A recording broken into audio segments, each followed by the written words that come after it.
जनता बंधु संगठन तरफ 40 रु ऊर्ध्व वृक्षरोपण एवं युवकों मनरे समाज सेवा करने पर इच्छा शक्ति वृद्धि हेलाणी जहाँकि युवक माने एवं प्रकृति को बंचाइबा चेष्टा कलेनी। एभली कार्य देखा मिली बालेश्वर जिला बस्ता अंचल जनता बंधु संगठन माध्यम बाहादा बजार गांधी छक पर्यंत संगठन तरफ 40 रु 50 फल गछ और औषधीय चारा रोपण करा जाइथिला।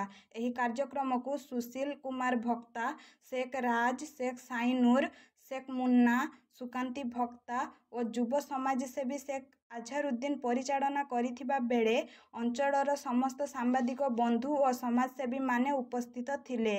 वन महोत्सव विषय काव्यशिल्पी सर्वस्वर दास एवं समाजसेवी चैतन्य साहू कहिथिले। एही कार्यक्रम रे वन विभागर कर्मचारी और जनता बंधु परिवार को भल पाउथिबा सहयोगकारी माने उपस्थित रही एभली महान कार्य को प्रशंसा करने सह वृक्षरोपण कार्यक्रम रे शामिल होइथिले। ब्यूरो रिपोर्ट बालेश्वर खबर। काव्यशिल्पी सर्वेश्वर दास ओडिशा स्वाधीनता संग्राम शहीद स्मृति संसद राज्य उपसभापति और इंचुली लवण सत्यार कमिटी सभापति अच्छी समाजसेवी भाव में सबुआडे परिचित। आज सबुठारु आनंद लगिला जनता बंधु संगठन मते एठी डाकी आनछि। तेणु आज वृक्षरोपण दिवस कथा शुणिकी मु रही पारिल नहीं, बहुत काम थिला ताकू सब पोस्टपोन करी एठी आसिली। एथिपाई जे संस्कृत रे गोटे श्लोक अछि, सेवितव्यं महावृक्ष फलं छाया समन्वितं जदि देवात् फलं नास्ति छाया केन निवार्यते। वृक्ष फल फूल पत्रु जदि वंचित करे किंतु छाईरु केबे वंचित काहाकू करिवो नहीं। जेतबेले वाल्मीकि आश्रम रे सीता जाइकिरी पहुंचंती ता परदिन वाल्मीकि कहउचंती सीता को निरेक्षी बागरु तनय मुख लभिबु तनयर पालन सुख। अर्थात वृक्ष मानकु तू जत्न ने एवं निजर संतान आगामी दिन में जो संतान जन्म करू तार जत्न नवा जेतिकी आवश्यक ताठारु अधिक जत्न ये वृक्ष मानकर बा गछलता मानकर नवा एकांत आवश्यक। कारण वृक्ष जन्म जन्मांतर पाई केबे बेईमान हुए नहीं, से केबे से सबुबेले मनीषर सहायता मनीष केवल नुहे सचराचर ब्रह्मांडर जेते जीवजंतु अच्छा समस्त सहायता तृणभुजी केवल वृक्षरु ही पत्र खाई बंचे एवं वृक्षरु आमे ये दांतकाठी ठारू चौकाठ पर्यंत एवं एंतुडी ठारू दुई पर्यंत आमे वृक्ष बिना केबे बंची परिबा नहीं। वृक्ष होची हमर परम मित्र एवं वृक्षर ये जेतबेले चरक संहिता आपण समस्त सुनिथिबे लखन मिश्र बही एवं चरक संहिता जेतो गुरुदेव पठेले जे एमिति एक वृक्ष तुमे जंगल भितर बाछि आनो जो वृक्षर औषधीय गुण नथिबो।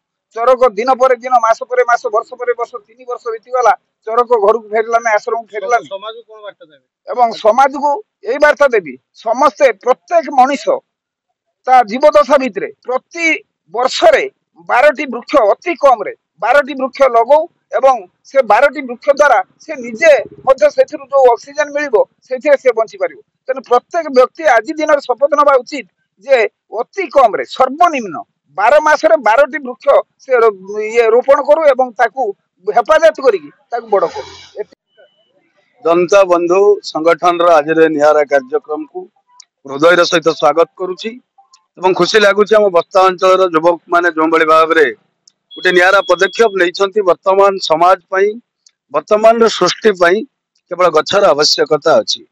तेणु वृक्षरोपण कार्यक्रम को किसी दिन है व्यापक भाव में आम बस्ता अंचल मत आत्मविभर लगुच। आज जनता बंधु परिवार तरफ बाहरदा बस्ती सम्मुख जो रोड अच्छी रोड साइड रे जो भाव में वृक्षरोपण कार्यक्रम करा जाउछि निश्चित भाव में ता वर्तमान परिस्थिति आम समाज प्रति एक नियारा वार्ता। आम समस्त गोटे कथा जाचु गोटे गछ ही गोटे जीवन रक्षा करें। तेणु आम समस्त युवशक्ति आज जो भाव में जनता बंधु कार्यक्रम कला विभिन्न युवगोष्ठी यंगस्टर क्लब आम बस्ती बाहरदा बस्ती माइनॉरिटी सेल आमर युव बंधु माने एवं विभिन्न समाजसेवी संगठन माने या सहायतार हाथ बढ़ाई यह केवल जनता बंधुर कार्यक्रम नुहे यही जो वार्ता जो माने रास्तार जावासवा कर देखुं युवक मैंने या द्वारा इन्स्पिरेसन हे और आगामी दिन में वृक्षरोपण कार्यक्रम व्यापक भाव में हम जहाँफल प्राकृतिक विपर्यय सृष्टि निश्चित भाव में रक्षा पाइब। आ जनता बंधु परिवार आम अंचल बालेश्वर जिलार कि राज्य बाहर विभिन्न लोकाभिमुखी कार्यक्रम को पुणी थे हृदय सहित स्वागत करुच्ची। साथीगण आसतु समस्ते आम गोटे शपथ नवा वृक्षरोपण कार्य को त्वरान्वित करवा। धन्यवाद। श्री चैतन्य साहू समाजसेवी जनता बंधु तरफ पूर्वर आमर हलदीपदा बाहरदा गांधी छक एगुड़िक वृक्षरोपण करा आज किसी गछ 50टी गछ लगेवाई आम मनस्थ करूँ कहीं वृक्ष ही मानवर बंचार एकमात्र राहा। वृक्ष बिना आम दंडे मात्र बंची पारू ना। तेणुक वृक्ष हूँ समस्त प्रति मनीष किसी ना किसी ता जीवन लगे निहाती गछ आम लगेबू एहीपरि गछ लगे लगे चलू आमर यार पुनरावृत्ति सबुदिन आमर चली मुहाण कतु रासगोविंदपुर कतु सब आड़े मु गछ लगौची जेटू माने आसे मत प्रोग्राम करने मुझे जाकि लोक मान गछ सहित मु निश्चय उपस्थित होई थाए आ किंतु खाली रुहे ना गछटी केमितिया बड़ होई तार पूर्णांग प्रस्फुटित हो पार से जत्नवान होता है।